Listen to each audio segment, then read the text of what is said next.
What's up, phenomenal Bills fans? What a damn game we played yesterday.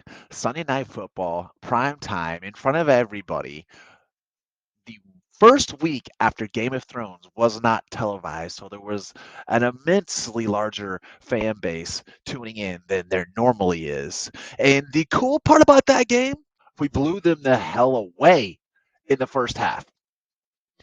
And that's when most people were tuning into the game. And I guarantee you, we'll see when the numbers come out, but most people probably said, oh, this game's over. What was it, 27-7, 27-3 in the first half of the game? And most people just probably tuned it off and didn't even watch the second half because it gets late and they figured we were going to blow them out anyways. So the next part is what the hell happened in the second half and where do we go from here? Let's get into it.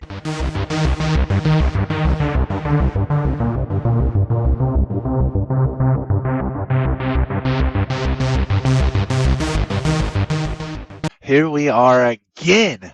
Thank you guys for tuning in. Thank you for coming back for the immense support that I've had. I'm over 50 subscribers now.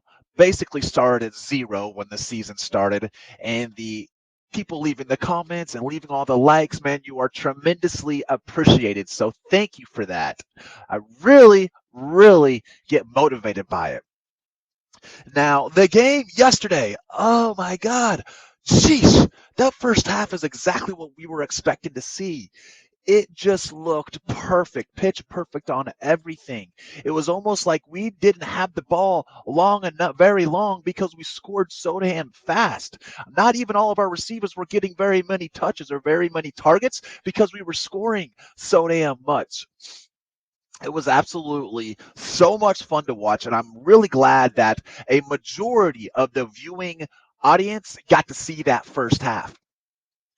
The bomb to Stephon Diggs was just crazy. And what was really fun and a little behind the scenes story of that pass was earlier, like the play before that, Jaire Alexander was just mouthing Stephon Diggs big time in his face, and then Stephon Diggs got back up in his face, and it basically had to be broke apart.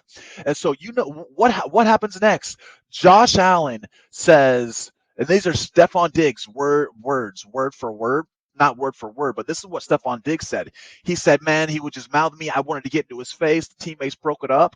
And then what is Josh Allen told me, hey, don't worry. I got you, bro. I got you. Next play, targets that defensive back, nails Stephon Diggs for a huge touchdown reception, and then just put the dagger in the heart of that dude's confidence going forward. And I think that is so fun, so cool that the Buffalo Bills, Josh Allen in particular, and Stephon Diggs are just so immensely in sync with one another that they can just say, oh, we need to put our foot on their throat. We want to play a little get back game. This isn't just football. This is get back today. You know what? You were mouthing us. Let's let the play on the field do the talking. Let's let that be what sets us apart from you. It just nails that beautiful bomb. Oh, man. Hearing that story after the fact when Stephon Diggs was giving his interview was just like, oh, wow, light bulb moment. Take my breath away. Did not know that, and it made that play that much more enjoyable. The some of the sportsmanship during that game, man, was it psychotic or what? I've never seen Stephon Diggs so heated and intense nonstop throughout the entire game. And we know Stephon Diggs will get heated and intense. One of his, I say, one of the tools in his tool belts is to demoralize you mentally by verbally assaulting you. And I don't think he's out there talking like shit, like I talked to your mama, this is your girlfriend's phone number. I think he's just out there saying, You can't stop me. I am him. Look at this. We're about to do this. We're about to get a touchdown. Man, this is so easy. I could do this all day. He's building himself up, with confidence, and just by sheer lack of respect to the other person's ability to stop him, tearing the other person down. And so we've seen Stephon Diggs do this, but I've never seen it from the get-go, out the gate of the tunnel, till going home on the bus when they were still kind of back and forth a little bit in the behind in their media interviews. And Jaire Alexander, man, god dang, what's your problem, Jaire? Like, coming out the tunnel, Jaire admitted that he called Stephon Diggs a little boy. Yeah, the reporter was like, so who started? How'd the fight start? How'd this start? I don't remember how it started. I called him a little boy, and I don't back down from what I'm saying. I let my play on the field do the talking, and at the end of the day, I came out victorious, and which is complete bullshit. You didn't come out victorious, bro. But dude, you want to come out and call someone a little boy, then especially Stephon Diggs, when he's a captain on our team, a main leader, he's the number one receiver in the NFL, and not in front of his fellow teammates, and not expect him to jump in your face like that, like he did in the tunnel? Not happening. Stephon Diggs is the last person you want to do that to. Do not piss him off. Otherwise, he's going to go 6 receptions for 106 yards, just like he did. But so there was that all game, but there was another part of the sportsmanship that was really cool, is when Josh it was 3rd and 14, and he made that really long run and got like the 2-yard line. He's staying up like a damn oak tree, 2 yards from the end zone, just almost like he was basically getting pushed into the end zone. Almost like he couldn't slide. I don't know what's going on. And then he just comes out and gets leveled, basically shoulder to head, sandwiched in between 2 players. It didn't fade Josh at all. He bounced right back up. But the player number 23 on their team, they were in each other's face, but at the end of the day, I slowed it down. I paused it. I looked at their faces. They were both smiling at each other, and the Greenbay Packers guy basically was about to give him a high five or give him a pat on the shoulder pads. So that was really fun to see, that it's not just fans, it's not just Bills fans, it's not just other fans out there of other NFL teams. It's actual NFL players who are a big fan of Josh Allen too, and just like to play against him. So I loved seeing that. And then so Dawson Knox had his touchdown. That was really nice. Devin Singletary looks spry. He looks lit out there. Looks like he's on roller skates at some points, just going back and forth. And I think our offensive line is doing a much better job blocking for him. Even James Cook had holes to run through. That guy had 5 carries for 35 yards, averaged 7 yards a carry, and then 1 reception for 41 yards. That guy, James Cook, averaged 17 yards per touch last night. That's the type of James Cook we're hoping to see, and we've been expecting to see. He was by all accounts, the number 1 pass receiving back in college football last year. And this is exactly what we want to see him do, but only 1 target. I mean, come on, let's give him the ball a little bit more. I do want to see James Cook get let loose, because you know what? He's a heck of a lot faster than Devin Singletary. He's only 4/10 of a second slower than Tyreek Hill. So let's get him a hole. Now the offensive line is opening those things up nowadays, and see what happens when he gets in the open field. I think he'll be able to hit a home run. I want to see more James Cook. It felt really damn good not to smell a whiff or see an inch or a play from Zach Moss. Glad not to be wasting any more downs on Zach Moss. Complete satisfaction right there. And then so we go into halftime, and I feel like maybe yesterday should have been Halloween for our team, because we go in, Josh Allen looking like Superman, we got Stephon Diggs looking like Batman, and then they come out And we got Josh Allen looking like 2018 Josh Allen without the hurdles. Um, and before I did this video, I kept thinking, like, what was wrong with us? What was wrong with our team? Like, what was it? Honestly, nothing was wrong with our team. We were still doing everything correctly. It was that we still drove down the ball. Well, we still drove down the field. We got down within the 10-yard line, and Josh threw an interception. It was the turnovers, the I call them dummy plays that Josh Allen made yesterday, those 2 interceptions. And I don't know about you guys. I guarantee I know about a lot of you guys. We made a lot of bets that the Buffalo Bills would cover that 11.5-point spread yesterday. Now, did we? If anyone's going to make that bet, it's going to be Buffalo Bills fans. And next thing you know, we're like within the 5-yard line, within the 10-yard line, and Josh throws a dummy pass. Interception. And I'm just thinking, like, that's the second time I've ever bet on a game in my entire life. The first time was versus the Miami Dolphins. The second time was here, trying to cover that point spread, which should have been easy.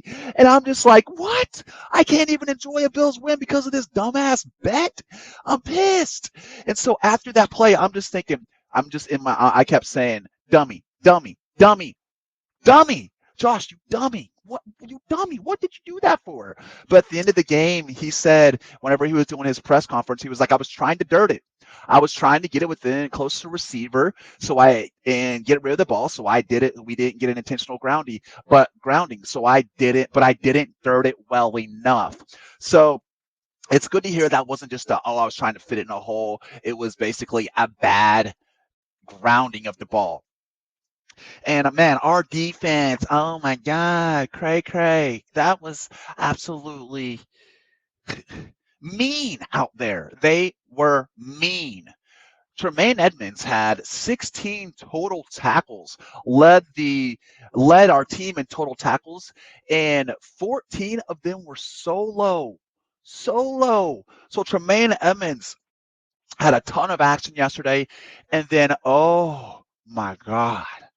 Careful now. Relax. Watch out, because Matt Milano is coming through. The guy is a MANimal.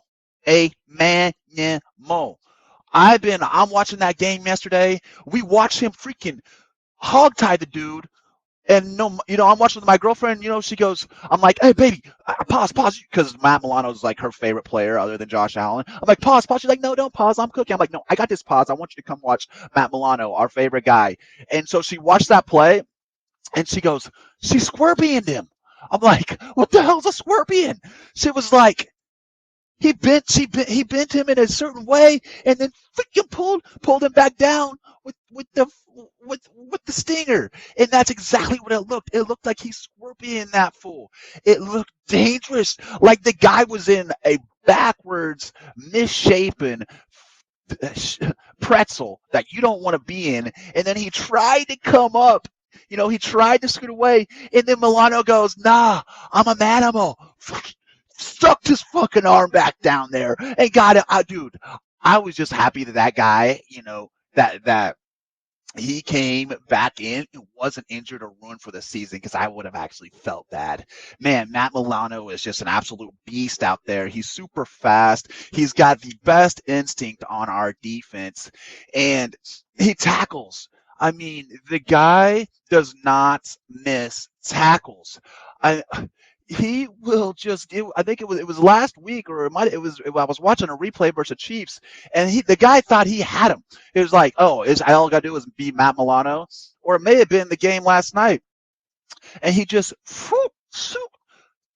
ankle, bam, pulled you down like a fish trying to get away, and you just pull him in the water and say, you ain't going nowhere. And man, that guy is so much fun to watch. I remember whenever he was called by a player of ours back in the day when he first joined, and he was like, he looks like a mini.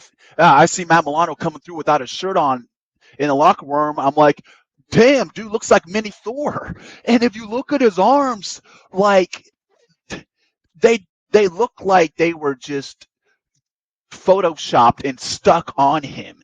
Damn, he's so much fun to watch. Now let's get into some of the some of the positives of the game, because I was feeling absolutely like, ugh. I was like, man, what the fuck about that game? Like, what the hell? I mean, and that's funny. We're feeling like that after a 10-point win over the Aaron Rodgers Green Bay Packers. But I still was feeling like that until I was like, you know what? I'm going to go into, I want to get into the positives of the game. I need to figure out some positives. And so some of the positives of this game are, I got them all listed out here for y'all. Number one, we just now went 6-1 through the difficult part of our schedule. Can you believe that? Would have been, I mean, a lot of people would have been happy to go 3-3 through that, maybe 5-2, but we damn near went undefeated through the difficult part of our schedule.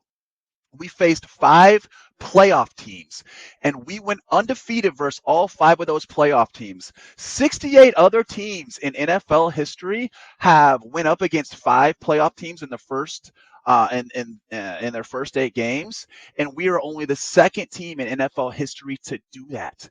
And we beat all those playoff teams.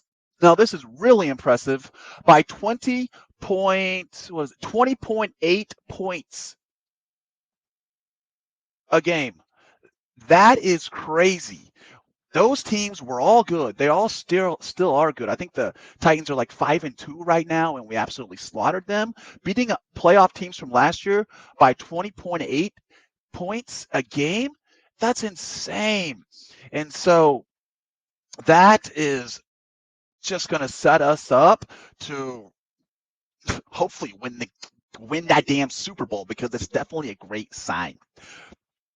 Tre'Davious White is coming back next week. He's already been, I just read in the news over there that he's already been listed to go to start next week. That's going to help our secondary and our defense. It's not just with his play, but with his energy, his exuberance, his confidence, and his positivity. You guys ever see him in the behind the scenes or him doing interviews? He's like on a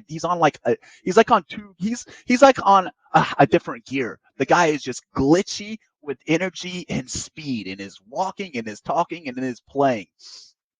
Stephon Diggs, 106 yards yesterday. Freaking the number 1 receiver in the NFL, leading number 1 in touchdowns and number 2 in receiving yards behind Tyreek Hill.